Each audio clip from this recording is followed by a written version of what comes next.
ప్రజలకు భారం ఉండకూడదని రాష్ట్రంలో ఇతర ప్రాంతాలను రోడ్డు మీద పడేయకూడదు అని, అభివృద్ధి సంక్షేమం ఆగిపోకూడదు అని హైదరాబాదు, చెన్నై, బెంగళూరు లాంటి మెట్రో నగరాలతో పోటీ పడే పరిస్థితి మనకు కూడా ఒక గ్రోత్ ఇంజిన్ ఉండాలని ఆరాటంతో రాష్ట్రంలో ఉన్న అతిపెద్ద సిటీ విశాఖపట్నంకు అలాంటి అవకాశాలు ఉన్నాయి అని చెప్పి దాన్ని ఎగ్జిక్యూటివ్ క్యాపిటల్గా చేశాం. స్వార్థమేమి లేదు. మోస్ట్ ప్రాక్టికల్గా సాధ్యమయ్యే పని, రాష్ట్రానికి గుదిబండ కాకుండా మరోవైపున ప్రజలకు అభివృద్ధి సంక్షేమ ఫలాలు అందిస్తూ రాష్ట్ర ప్రభుత్వం తాను చేయాల్సిన బాధ్యతలు నిర్వహిస్తూ మోస్ట్ ప్రాక్టికల్గా ఏది చేస్తే బాగుంటుంది అని చెప్పి రాష్ట్రంలో ఉన్న అతిపెద్ద నగరమైన విశాఖపట్నాన్ని ఎగ్జిక్యూటివ్ క్యాపిటల్గా చేస్తూ ఆ దిశగా అడుగులు వేశాం. మేము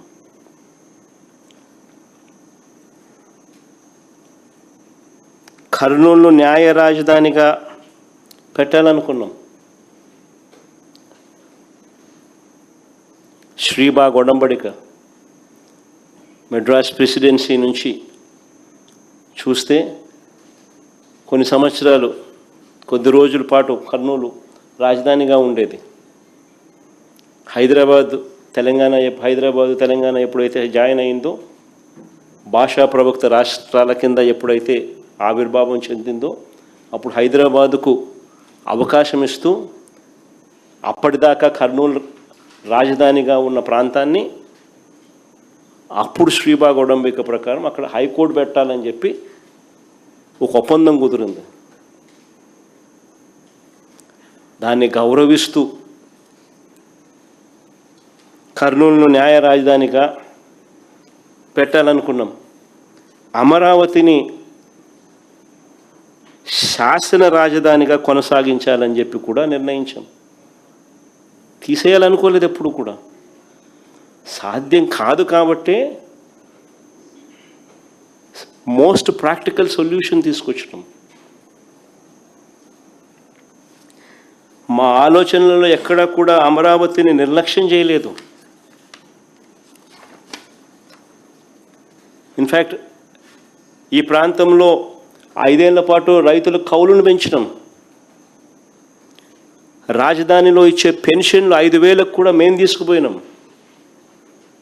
ఈ ప్రాంతంలో ప్రజలకు మంచి చేయాలని, రైతులకు మంచి చేయాలని చేస్తాం. ఇవన్నీ కూడా మా ఆలోచన అంతా కూడా ఆచరణాత్మక ఆలోచనలు, మోస్ట్ ప్రాక్టికల్ ఆలోచనలు, సాధ్యమయ్యే ఆలోచనలు. ప్రభుత్వం తన బాధ్యతగా ప్రజలకు చేయాల్సిన ప్రతి మేలు కూడా చేస్తూ ప్రభుత్వం మీద, ప్రజల మీద అప్పుల భారం మోపకుండా అతి తక్కువ పెట్టుబడితో విశాఖపట్నంలో ఆల్రెడీ అక్కడే ఉన్న ఇన్ఫ్రాస్ట్రక్చర్కు కాస్త మెరుగులు దిద్ది అదనంగా కొన్ని భవనాలు కడితే చాలు ఒక గ్రోత్ ఇంజిన్లా మారుతుంది. దీనికోసం కేవలం 10,000 కోట్లు ఖర్చు పెడితే చాలు. అది కూడా ఒకేసారి పెట్టాల్సిన అవసరం లేదు. సంవత్సరానికి 2,000 కోట్లు చొప్పున 5 ఏళ్లలో పెడితే చాలు. ఆటోమేటికలీ విశాఖపట్నం ఈ స్థాయి నుంచి ఈ స్థాయికి వెళ్ళిపోతుంది. ఒక గ్రోత్ ఇంజిన్ తయారవుతుంది. చదువుకున్న మన పిల్లలకు ఎక్కడికెక్కడికో, చెన్నైకో, బెంగళూరుకో, హైదరాబాదుకో ఇలాంటి నగరాలకు పోవాల్సిన అవసరం లేకుండా మనకు కూడా ఒక మహానగరం తయారవుతుంది అని చెప్పి ఆరాటపడ్డాం.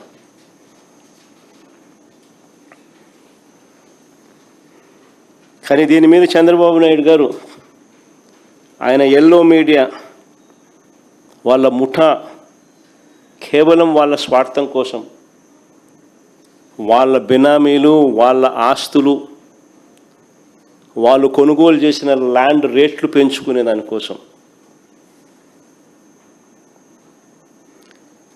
చెప్పని అబద్ధాలు లేరు. అంత దారుణంగా విషపూరిత ప్రచారాలు చేశారు.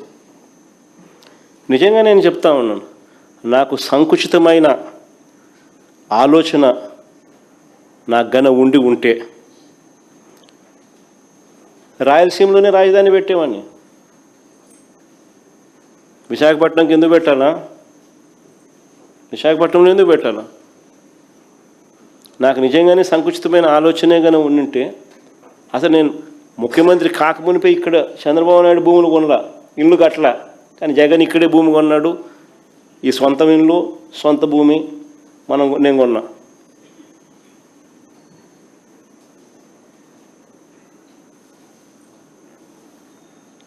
నాకే నిజంగా సంకుచితమైన ఆలోచనే ఉండింటే అమరావతిని లెజిస్లేటివ్ క్యాపిటల్గా ఎందుకు చేస్తాను?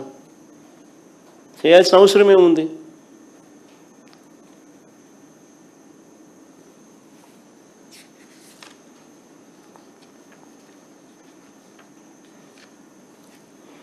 ఇవాళ చంద్రబాబు నాయుడు గారు ఎగ్జిక్యూటివ్ క్యాపిటల్గా విశాఖపట్నాన్ని రద్దు చేసినట్టు, ఇవాళ చంద్రబాబు నాయుడు గారు న్యాయ రాజధానిగా కర్నూలు రద్దు చేసినాడు.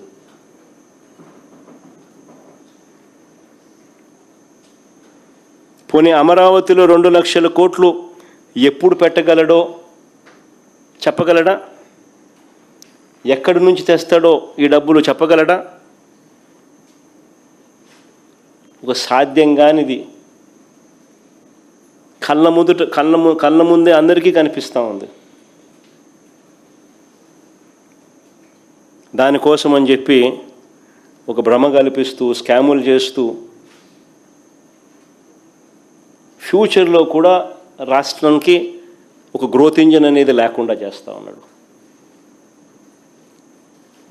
ఫ్యూచర్లో కూడా రాష్ట్రం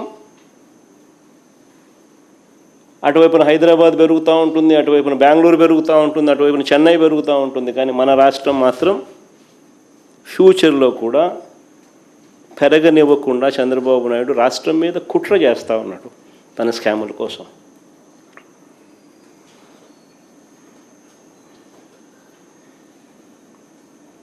నేను అడుగుతా ఉన్నా, ఒకవైపున ఇన్ని లక్షల కోట్ల రూపాయలు పెట్టడం అసాధ్యమని చెప్పి ఒకవైపున కనిపిస్తూ ఉంటే, మరోవైపు రాష్ట్ర ప్రభుత్వం బాధ్యతగా చేయాల్సిన పనులు, ప్రజలకు చేయాల్సిన మంచి,